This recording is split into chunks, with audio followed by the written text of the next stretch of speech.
آج دنیا بہت مگن ہو گئی ہے نا، اللہ اور اس کے رسول صلی اللہ علیہ وسلم کے در کو چھوڑ کے ہر در کا دامن ہم نے تھاما ہے. ہمارا مسئلہ یہ ہے، پھر ہم ذلیل و رسوا ہو گئے، پھر ہماری پریشانیاں بڑھ گئیں، ذہنی سکون قلبی سکون برباد ہو گیا، ہر در کی ٹھوکر کھاتے ہیں اللہ اور اس کے رسول کے در کو چھوڑ کر، پھر بڑے مسئلے پیدا ہو جاتے ہیں. ایک بادشاہ وقت ہے، اس نے اعلان یہ کیا، اناؤنسمنٹ یہ کی کہ جو اپنے فن سے اپنے ٹیلنٹ سے مجھے متاثر کرے گا میں اسے اپنے شاہی خزانے سے نوازوں گا. اناؤنسمنٹ کر دی. ایک بہروپیہ کہ جو روپ بدلتا تھا، روپ دھارتا تھا، دوسرے روپ میں آتا تھا، یہ اس کا فن تھا.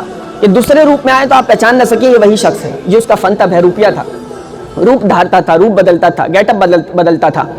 تو اس نے یہ اپنا ٹاسک بنا لیا کہ میں متاثر، میں انسپائر کر کے دکھاؤں گا بادشاہ کو اپنے فن سے، اپنے ٹیلنٹ سے، اور شاہی خزانہ لوں گا.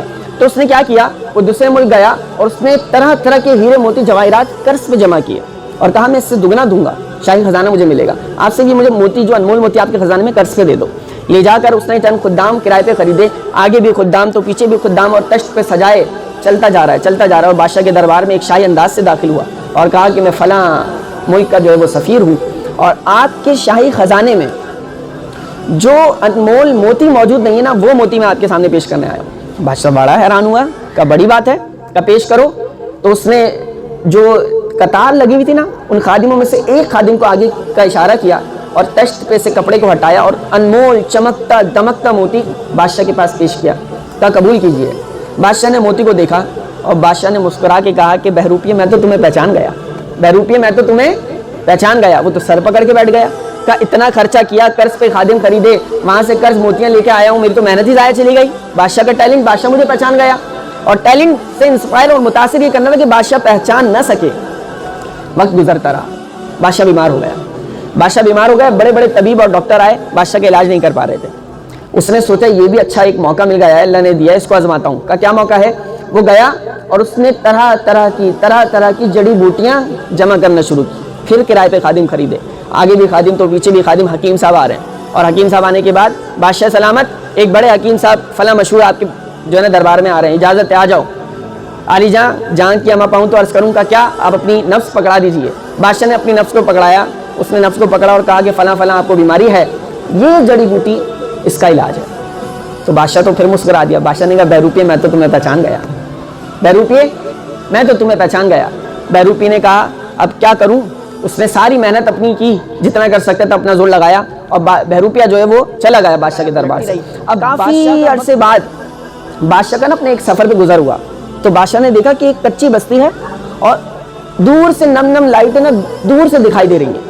وہ آگ لے کے کھڑے ہوئے تھے، لائٹس میں اسے کہہ رہا ہوں. تو بادشاہ نے پوچھا اپنے خادموں سے یہ کیا ہے.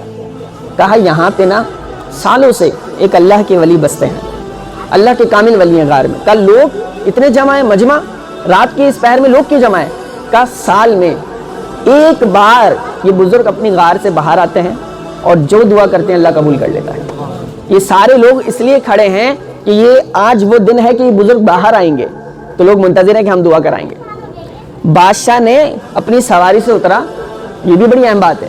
بادشاہ اپنی سواری سے اترا، اپنی چپلوں کو وہیں اتار دیا رسپیکٹ میں. کہا یہیں سے نالین کے بغیر، اپنے چپلوں کے بغیر جاؤں گا، برہنہ پا جاؤں گا. بات یہ کہ اس دور میں بادشاہ علماء کی عزت کیا کرتے تھے. آج حکمران تو علماء کو ٹھوکروں پہ رکھتے ہیں. آج تو ہم علماء کی عزت نہیں کرتے نا، عالم کی عزت رسپیکٹ ہماری نظر میں ہے نہیں کہ عالم کا مقام کیا، وہ محشر میں پتہ لگ جائے گا کیا مقام ہے.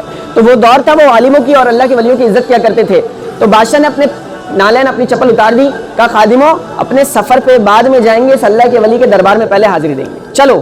اور پیدل چلتے دور سے نظر آ رہا، آخرکار غار پہ پہنچ گئے. غار کے اندر جیسے ہی داخل ہونے لگے، جو بواب تھا، جو خادم تھا، اس نے روک لیا. کہا کدھر؟ کہا حضرت سے ملاقات کرنی ہے. کہا اجازت نہیں ہے جب تک وہ اجازت نہ دیں، اجازت نہیں جب تک وہ اجازت نہ دیں. بادشاہ حیران. کہا میں بادشاہ وقت ہوں، میرے دربار میں آنے کے لیے لوگ اجازت طلب کرتے ہیں، مجھے روکتے ہو. کہا آپ ہوگے بادشاہ اپنے لیے، ہوگے سلطان اپنے لیے، لیکن یہ اللہ کے ولی کا در ہے، یہاں ہر کوئی ایسے منہ اٹھا کے نہیں چلا آتا، اجازت ملے گی تو آپ اندر جا سکتے ہیں. کہا جا کر عرض کرو کہ بادشاہ وقت آپ سے ملاقات چاہتے ہیں، آپ کا چہرہ دیکھنا چاہتے ہیں، آپ کے ہاتھ چومنا چاہتے ہیں. اللہ کے ولی سے جا کر کہو، اگر وہ اجازت دیں گے تو اندر چلے. آپ کو اجازت کیا چلے، صرف بادشاہ جائے گا اور کوئی نہیں جائے گا. بادشاہ سلامت انٹر ہوئے. جب انٹر ہوئے غار میں دیکھا تو ہلکی روشنی، الگ ہی سما، پرسکون ماحول.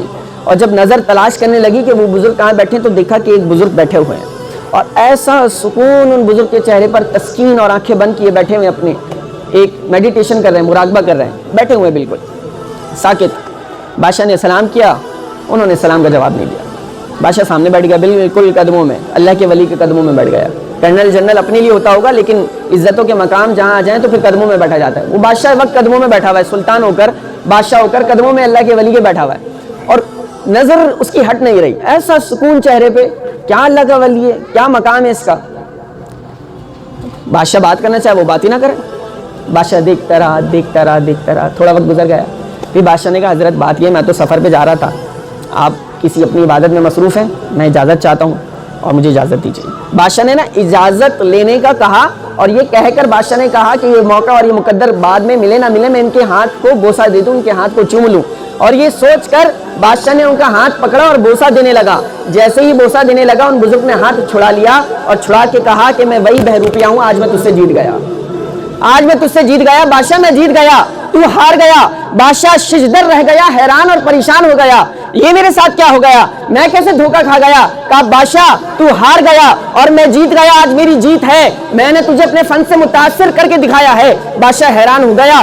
وعدہ پورا کرنے کا وقت آ گیا، بادشاہ اپنے شاہی خزانے سے نوازے گا. لیکن جو بہروپی نے جملے کہے وہ میرے اور آپ کے سننے کے قابل ہیں. بہروپی نے کہا کہ بادشاہ وعدہ پورا کرے گا، تو شاہی خزانہ نوازے گا، لیکن سلام ہے تیرے خزانے کو اور سلام ہے تیری بادشاہت کو، مجھے کچھ نہیں چاہیے. کہا کیوں نہیں چاہیے؟ کہا بات یہ ہے کہ جس گیٹ اپ کو، جس حلیے کو میں نے نقل میں اپنایا تو اللہ نے بادشاہ کو میرے قدموں میں لا کر بٹھا دیا، اسے اصل میں اپناؤں گا تو اللہ کیا خزانوں سے نہیں نوازے گا. اللہ کون سے خزانے میرے قدموں میں نہیں لا دے گا اگر اصل میں اسے اپنا لوں گا. کہا نقل میں اپنایا تو بادشاہ وقت میرے قدموں میں لا کر اللہ نے بٹھا دیا ہے. یہ کہہ کر اللہ کا ذکر کرتے ہوئے بہروپیہ پہاڑوں میں نکل گیا. وہ تو نکل گیا، ہمیں بھی پیغام دے گیا. در در کی خاک چھاننے والوں اور اپنی اس دنیا کی الجھنوں میں رہنے والوں، اور سمجھ لو کہ میں یہ کر لوں تو مجھے سکون آ جائے گا، اور میں وہ کر لوں تو مجھے سکون آ جائے گا، اور میں اتنی دنیا حاصل کر لوں پھر ہی نماز شروع کر لوں گا، اور میں اتنی دنیا حاصل کر لوں تو پھر دین پہ عمل کرنے لگ جاؤں گا، اور میں یہ کر لوں تو میں وہ کر لوں گا. یہ سب تمہارا سرکل اور تمہاری سوچ ہے. اصل بات یہ ہے کہ تم دین کے ہو جاؤ، تم رب کے ہو جاؤ، ساری دنیا تمہاری ہو جائے گی، سب تمہارے قدموں میں لا کے اللہ رکھ دے گا. حقیقت میں اللہ کے ہو کر دیکھیں اور رسول صلی اللہ علیہ وسلم کی زندگی کے مطابق ہم اور آپ اپنی زندگیاں گزارنا سیکھیں. تو